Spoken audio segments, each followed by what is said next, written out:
Blood, Sweat and Tears by Grylls, Chapter 2.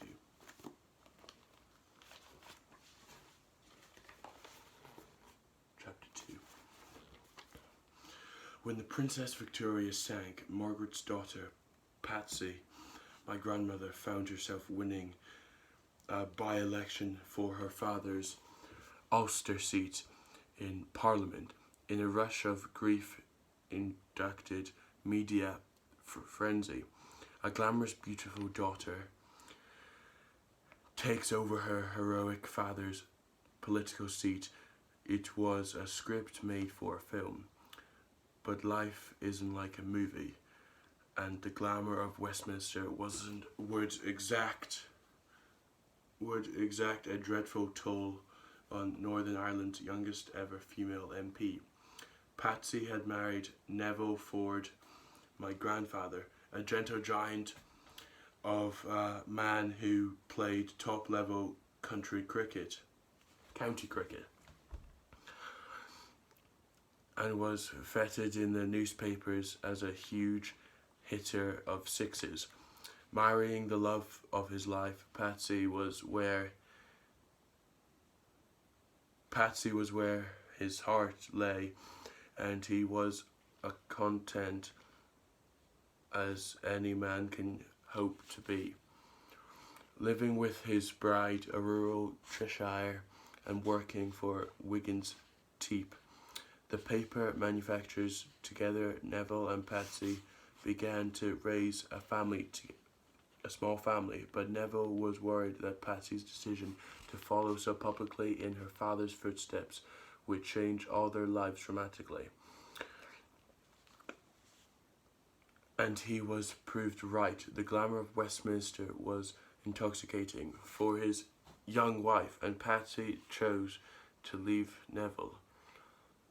It was a decision that she regretted until her dying day. For Patsy's two young daughters, Sally, my mother, and her sister, Mary Rose, the world was turning.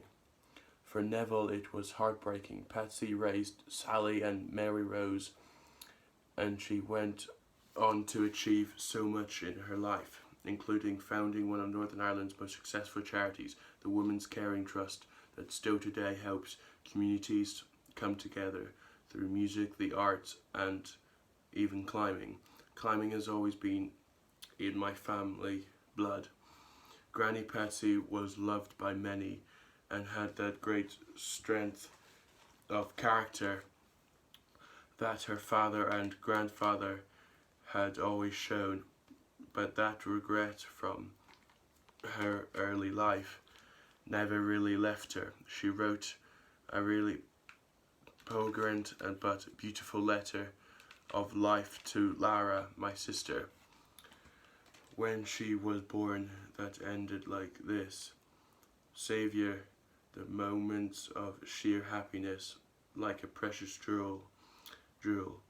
They come unexpectedly and with an intoxicating thrill, but there will also be moments, of course, when everything is black. Perhaps someone you love dearly may hurt or disappoint you in everything, and everything may seem too difficult or utterly pointless. But remember, any ways that everything passes and nothing stays the same, and every day brings a new beginning, and nothing, however awful, is completely without hope.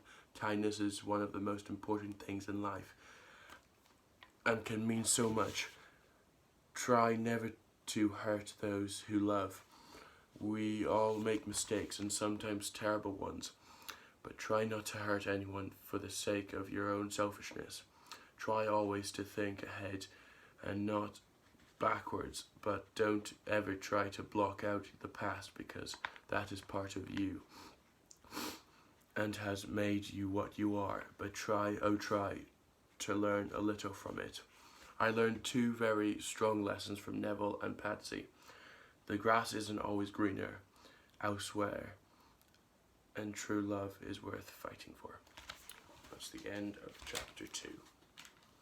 Now I've changed my mind. As always, I'm going to read this book every day and film it for you every day. Make sure you guys like and subscribe. See you next video. Peace.